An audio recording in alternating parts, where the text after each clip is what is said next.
আর কত নিচু হবো? হ্যাঁ, সারা জীবন তো নিচেই রইলাম। পাঞ্জাবিটা কেমন দেখো তো? হ্যাঁ, মানাবে না ওকে? পুলো রক্তমাখা ডাকুলা শেয়া। তোকে আমি লটারি কেটে কিছু হবে না স্যার।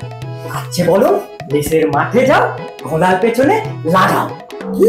আমাকে তো সির্ফ পাপাজি আর আন্টিজিকে প্রণাম করতে হবে, আর তোমার রিলেটিভস তো পুরো সিটি জুড়ে আছে। তা প্র্যাকটিস তোমাকে বেশি করতে হবে নাকি? কি সকালবেলায় হাতে মানে বসা হাতে কি বাবা?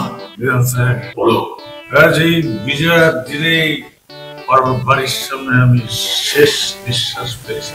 তুমি পারো, পারোর বাড়িতে ফেলবে, আমি পারি না, আমাকে এ বাড়িতেই ফেলতে হবে। পারুজ্জে ফ্যামিলি।